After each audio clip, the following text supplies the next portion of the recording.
नमस्कार, खबरों की खबर के इस कार्यक्रम में आपका स्वागत है। आज हम बात करेंगे होली पर कि होली क्यों मनाई जाती है। साथ ही आपको नकली होली और असली होली के बारे में भी बताएंगे। विष्णु पुराण में यह कथा वर्णित है कि हिरण्यकश्यप नाम का एक ब्राह्मण राजा था। उसके भाई हिरण्याक्ष को भगवान विष्णु के अवतार बराह ने मारा था। इसका बदला लेने के लिए हिरण्यकश्यप भगवान विष्णु को खत्म करना चाहता था। वह तपस्या करने के लिए चला गया। जिस समय वह तपस्या करने गया था उस समय उसकी पत्नी कयाधु गर्भवती थी। हिरण्यकश्यप के तपस्या करने जाते ही इंद्र जी कयाधु को उठा ले गए। उन्हें डर था कि उसके गर्भ में कोई दैत्य होगा और वह हिरण्यकश्यप की तरह बलशाली होगा। इसलिए उन्होंने सोचा कि इसके पैदा होने से पहले ही इसे मार दिया जाए। तभी इंद्र जी को नारद जी मिल जाते हैं। वहाँ नारद जी कयाधु को उपदेश देते हैं और भगवान विष्णु की कथाएं सुनाते हैं। उस समय कयाधु जी के गर्भ में प्रहलाद जी थे, जिन्होंने सारा ज्ञान सुन लिया था। वो नारद जी के आश्रम में ही पैदा हुए और प्रतिदिन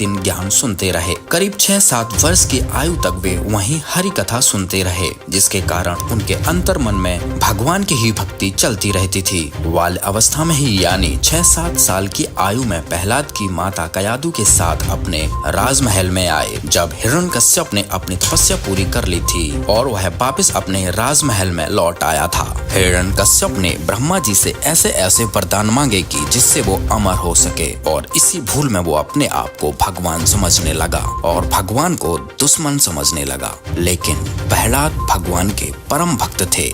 हिरण्यकश्यप के भय से सारी प्रजा उनको भगवान कहती थी, लेकिन भक्त प्रहलाद कहते, मेरे पिताजी भगवान नहीं हैं, भगवान तो कोई और है। जब ये बात हिरण्यकश्यप को पता चली तो प्रहलाद से वार्ता की। तब भी प्रहलाद ने यही कहा कि पिताजी आप भगवान नहीं हो, भगवान तो कोई और है। फिर उसने पूछा कि कहाँ है तेरा भगवान। तब प्रहलाद ने बोला कि भगवान तो सर्वव्यापक है, वो हर जगह है। ये बात सुनकर वो इतना क्रोधित हो गया कि उसने अपने प्रहलाद को मारने की ठान ली। एक पिता अपने ही पुत्र का दुश्मन बन गया और तरह तरह से उसे मारने की कोशिश की गई, परंतु भगवान प्रहलाद की रक्षा करते रहे। एक दिन हिरण्यकश्यप ने अपनी बहन होलिका को बुलाया। होलिका के पास एक वरदान वाली चादर थी, जिसे ओढ़कर अगर वो अग्नि में बैठ जाए तो उसे अग्नि जला नहीं सकती थी। हिरण्यकश्यप ने प्रहलाद को मारने के लिए होलिका को बुलाया और होलिका अपनी चादर ओढ़कर प्रहलाद को गोद में लेकर अग्नि में बैठ जाती है। परमात्मा ने हवा इस तरह जला दी कि हवा के वेग से वो चादर उड़कर प्रहलाद के ऊपर जाती है और होलिका जलकर मर जाती है।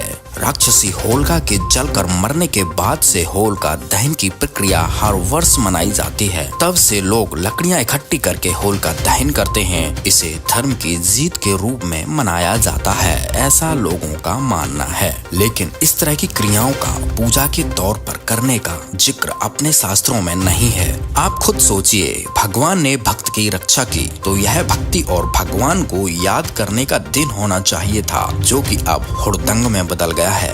होली के नाम पर धूल मिट्टी कीचड़ में सुअर की तरह सराबोर रहते हैं। रंग गुलाल पानी की अलग से बर्बादी, विभिन्न केमिकल युक्त बने रंगों के उपयोग से काफी लोगों को स्किन प्रॉब्लम से भी जूझना पड़ता है। शराब जुआ मांस भक्षण विशेष तौर पर होने लगा है। कहने का तात्पर्य है कि होली मनाना एक शास्त्र विरुद्ध क्रिया है। इसको शिक्षित लोगों को समझना होगा और इस नकली होली को त्याग कर असली होली मनानी होगी, जिससे हम और हमारा परिवार हर्ष और उल्लास से अपना जीवन बिता सकें। तो अब बात करते हैं असली होली की। संत रामपाल जी महाराज जी ने संत गरीबदास जी महाराज जी की वाणी को आधार बनाते हुए कहा है कि असली होली तो प्रतिदिन मनाई जाने चाहिए। अब आप सोच रहे होंगे कि प्रतिदिन होली कैसे मनाई जाए, तो अब हम आपको पूरी डिटेल में बताते हैं कि होली कैसे मनाई जाती है। संत गरीबदास जी महाराज जी कहते हैं, जैसे किरका जहर का रंग होरी हो, कहो कौन तिस खावे राम रंग होरी हो। इस वाणी का सरलार्थ जगत गुरु तत्वदर्शी संत रामपाल जी महाराज जी ने किया और बताया कि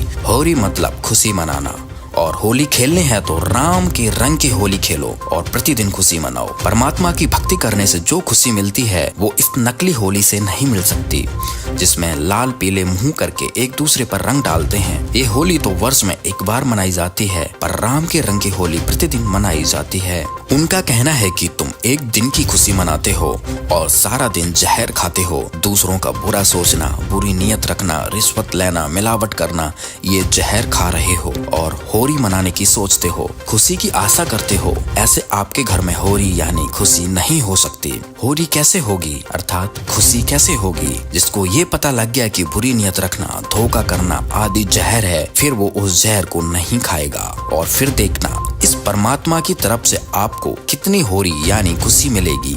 ये राम रंग होली होगी जो प्रतिदिन आपके घर में होती रहेगी। गरीबदास जी ने यही भी कहा है, जिसे संत रामपाल जी महाराज जी ने बताया है, सतनाम पालड़े रंग होरी हो, 14 लोक चढ़ावे राम रंग होरी हो, 3 लोक पासंग धरे रंग होरी हो, तो ना तुले तुलाए राम रंग होरी हो। गगन मंडल में गुमट है रंग होरी हो, जहाँ श्वेत ध्वजा फहरावे राम रंग होरी हो। गरीबदास जी महाराज जी ने कहा है कि हम तो राम रंग वाली होली खेलते हैं और प्रतिदिन खेलते हैं। असली होली मनाओ राम रंग की। संत रामपाल जी महाराज पूरे विश्व में खुशियां ला रहे हैं। उनकी शरण में आने से सभी पाप कर्म नष्ट हो जाते हैं। जीव भक्ति करके मोक्ष प्राप्त करता है, यहाँ भी सुख और परलोक में भी सुखी। तो इस तरह की होली मनाओ जिससे जीवन में सुखी सदा बनी रहे।